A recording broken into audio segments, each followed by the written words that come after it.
Hey everybody, today we're going to go ahead and install the Saicule or the Molecule coil for the Sai into the Sai. This is not the crushed Clapton for the Sai, this is the Molecule coil for the Sai. So the only place that this is available, I believe, is HVT.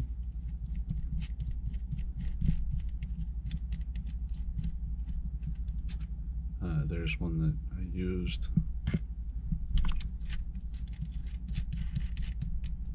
So we'll go ahead and install this new one. Make sure that the cart is down all the way nice and tight so that you get a good connection.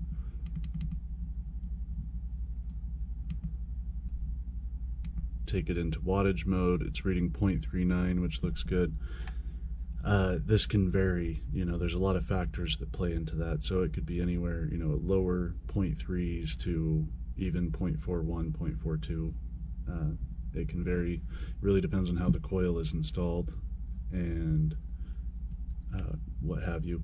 So I found that some of these can be bowed kind of upwards in the middle. So if you take your dab tool, you can kind of just push down on the coil. Don't push too hard, just kind of push down around the coil.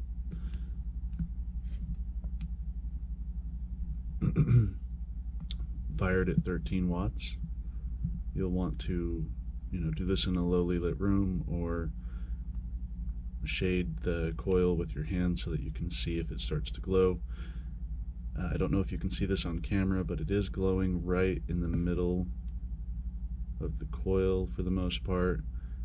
But I can see that there's still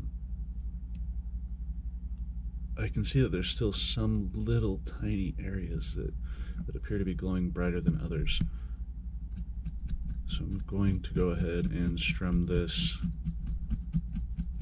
going one direction, so I'm strumming towards myself right now, across the bottom of the coil, across the middle of the coil, across the top of the coil. It's kind of hard to do with my hand in the way, but just strum that whole coil. And I alternate which direction I'm strumming, so right now I'll strum down, and then I'll strum up. And now we'll go ahead and pulse it again.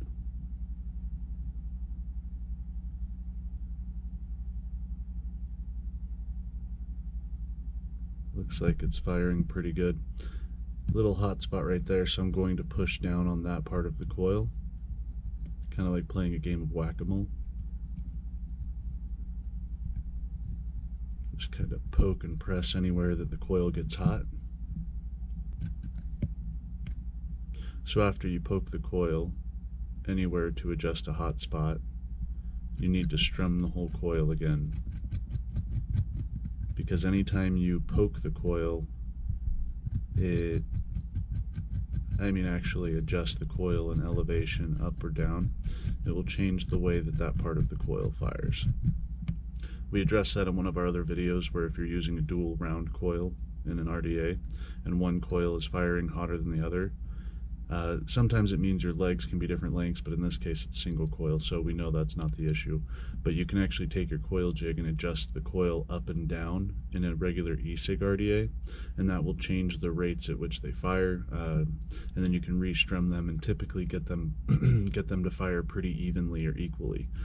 So this is basically the same thing. By pushing on part of the coil, you're essentially changing its elevation up or down, or rocking it up and down, which will change the way that the coil will fire. So we're strumming it out, we're oxidizing it, we're also tempering it and creating, making it stiff so that it'll be less likely to shift once we're using it, so that it doesn't shift and then the way it fires changes, and then it kicks us out of temperature control mode. So I'm going to go ahead and just strum it some more.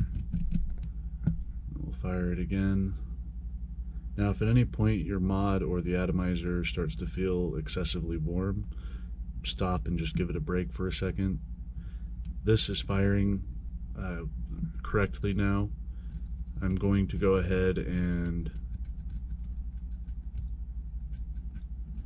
strum it again.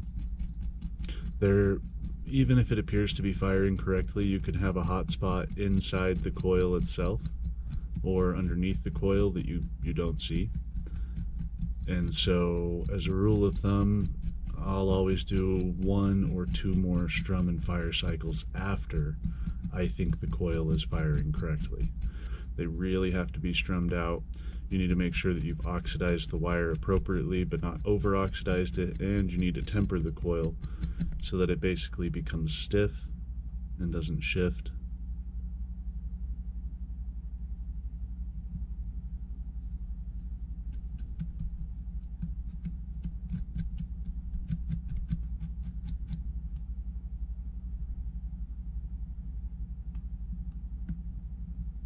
Okay, so you don't want to glow it too much, too bright, but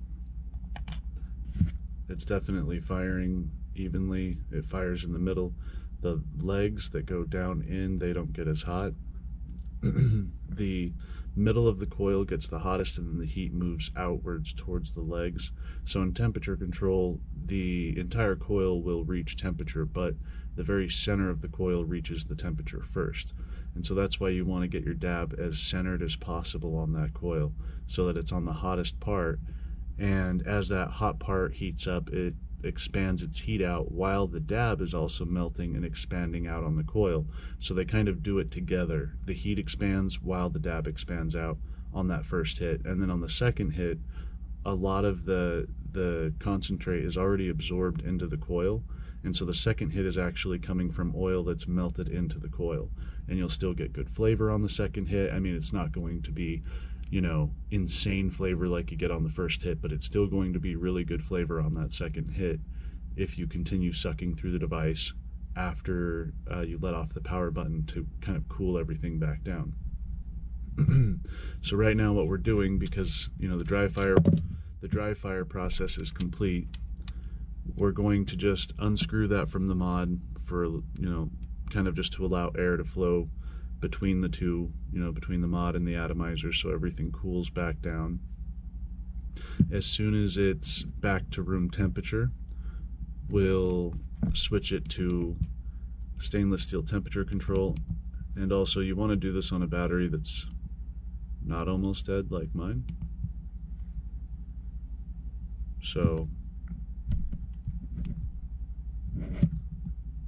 go ahead and let this cool down. Okay, now that this has had a chance to cool, we'll go ahead and screw this down into the mod.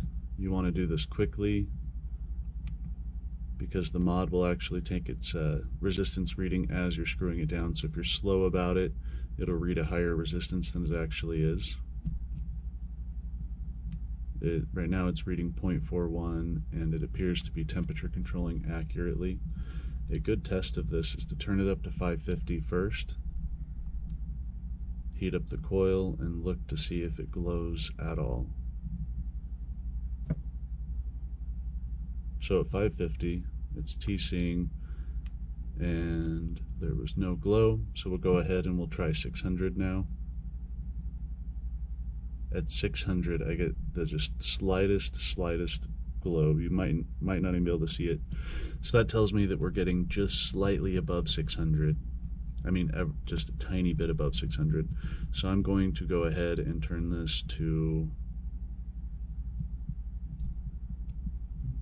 you know, we're gonna go for gold right now. We're gonna go 420 at 18 watts.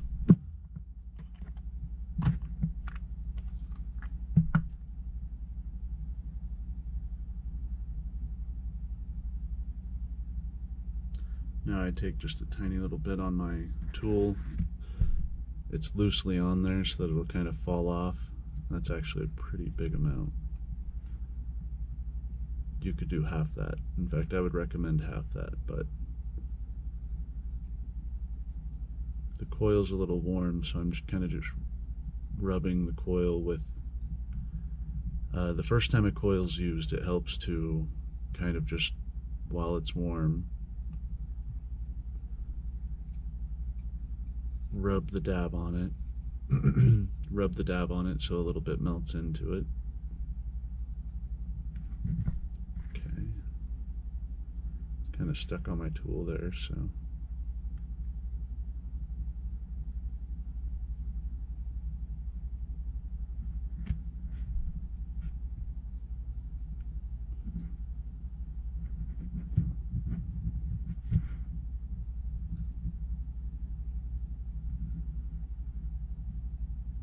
Just drop it right on the center of the coil, which in this case was a little trickier.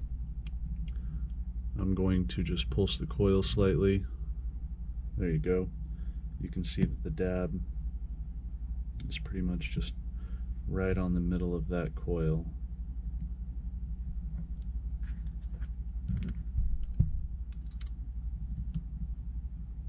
I'm doing this with only one air hole open on bottom and the top one mostly choked down as well. I like more restricted airflow. You can do this however you want. I'm going to rip it for 4 seconds, and then I'm going to let off for about 1 second, and then I'm going to, while I continue sucking, and then I'm going to hit the power again for about another 4 seconds, and then I'll continue to suck after that for about another 4 seconds without applying any power. You might be able to hear the button click while I do this, and that's my technique or my method, I guess, to the way I want to do it when I want a bigger rip, but I also want to preserve my flavor. So I'll go ahead and do that now.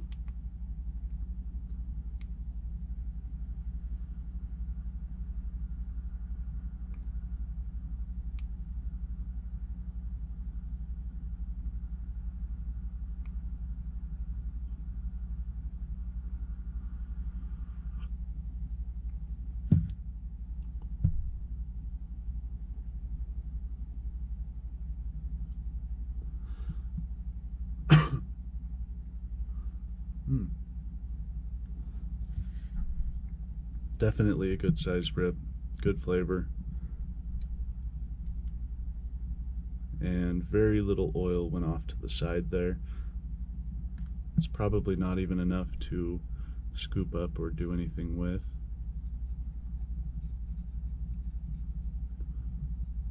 Yeah, it's just a tiny bit of oil. Now, when that builds up a little bit, you could potentially scoop it up and put it back onto the coil, kind of paint the coil with it. All right, so that's it.